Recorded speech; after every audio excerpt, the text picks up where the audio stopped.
So eto na ang day 2 ng ating trip to Bicol. So from Caramoan ay magbabiyahe tayo ng 5 hours papunta naman ng Legazpi City.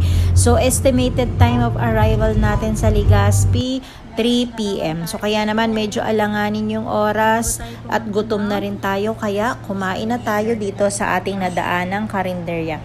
So ayan, the usual yung mga pagkain, karamihan halos may gata dahil syempre Bicol pa naman ito. Ano ba yung nilutuin nila? So nag-order tayo dyan ng ginataang langka, laing, sinigang na tuna. Tapos nag-order din tayo ng sisig dahil yun ang gusto ng mga bata. Tsaka ng chicken, kaya lang walang fried chicken. Kaya yung breakfast meal na lang yung in-order nila. Kumakain siya mga adobong manok. So, single order lang yung meron sila. Pero good for sharing naman.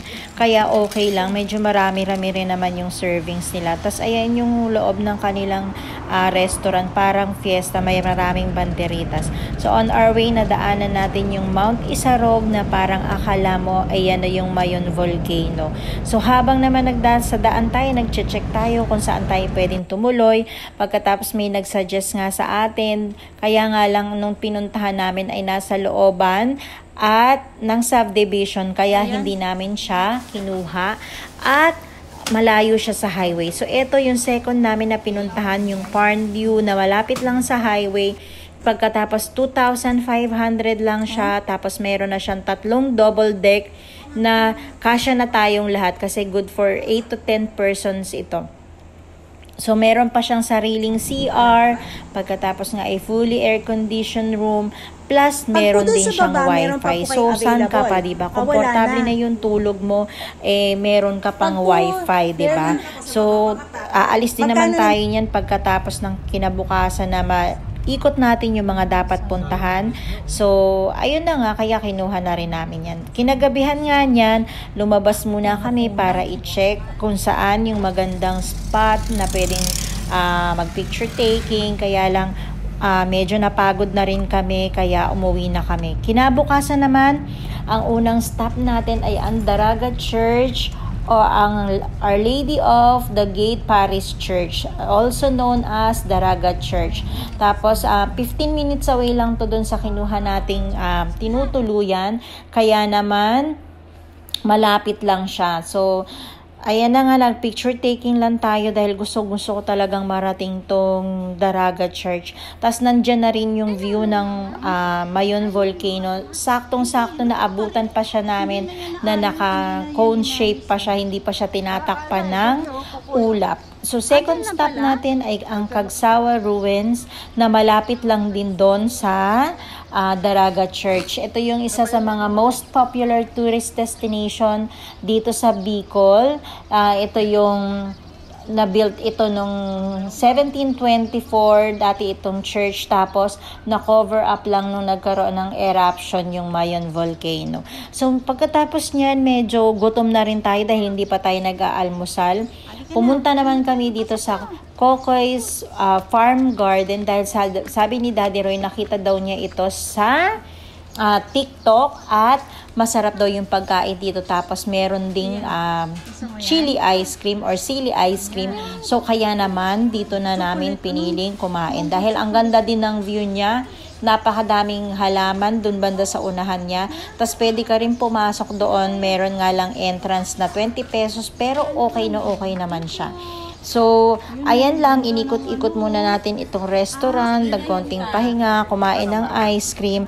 Tapos, ay si Daddy Roy din, kumain din siya. So, gustong-gusto nila yan kasi mahilig sila sa sili. Pero ako, hindi ko natinikman kasi hindi ko masyadong type yung maanghang tapos sa ice cream pa. So, pagkatapos nga yan, ay nag-order na rin tayo ng food. Pero habang nag-order ng food, pumunta muna kami doon sa may taas, sa may garden, yung maraming halaman. Tapos ay binigyan kami ni ate ng para sa fish feeding na ang dami-dami talagang tilapia dyan. Sobrang aliw na aliw yung mga bata. Pati kami ni Yuri ay naaliw din at nagpakain na rin kami ng tilapia dyan. So napakalaki ng lugar. Pwede nyong ikutin yan. Puros bulaklak. Madaming sunflower dyan at kung ano-ano pa.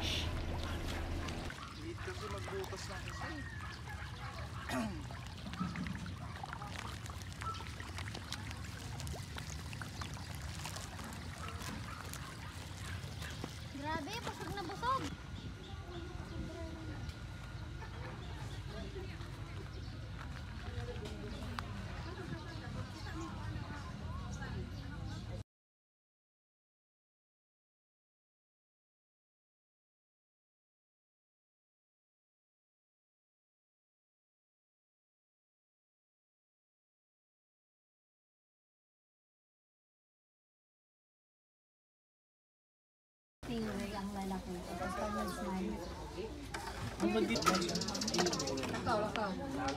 Yung rice ko,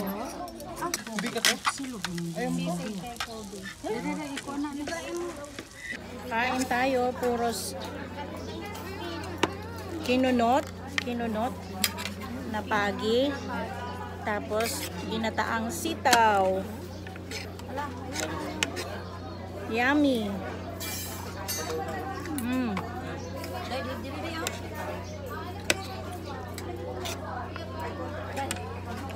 Sarap.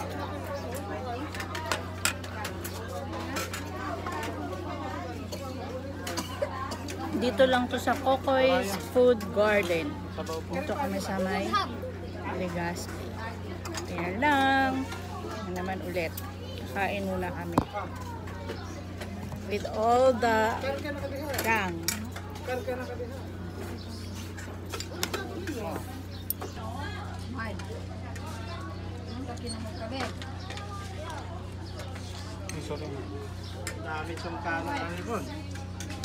Pagkatapos nga nating kumain ay nagbiyahe na naman tayo, mga 20 minutes away lang ito. Pinuntahan naman natin yung Farm Plate, yung home of the smallest chapel in the Philippines.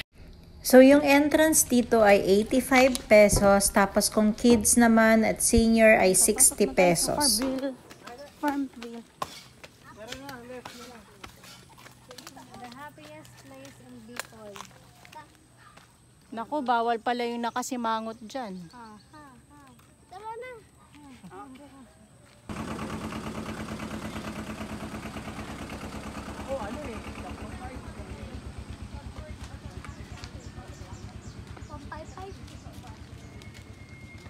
Yun.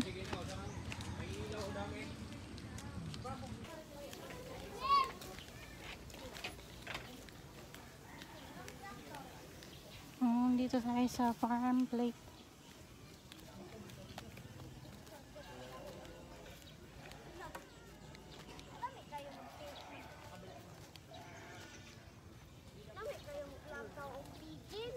Pigeon. Picture dai. Giran.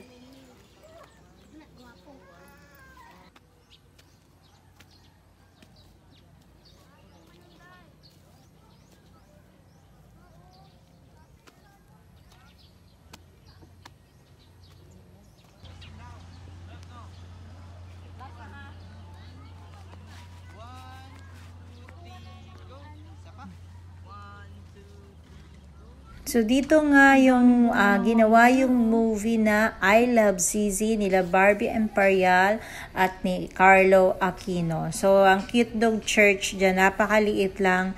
Parang meron lang siya mga 1, 2, 3 na chair na tagdadalawa lang. So sobrang cute talaga yan. Sabi nga rin nila mas maganda daw ito sa gabi kasi sobrang dami ng ilaw, tapos ang ganda din ng view niya. Pero anyways, kasi hindi na natin siya naabutan ng gabi, pero kung talagang napaaga-aga lang kami, siguro gabi kami nakapunta dito.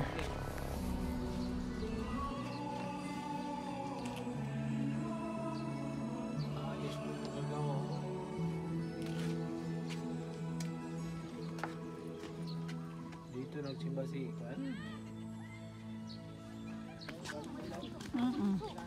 Kaya nga. Daming pine tree, oh.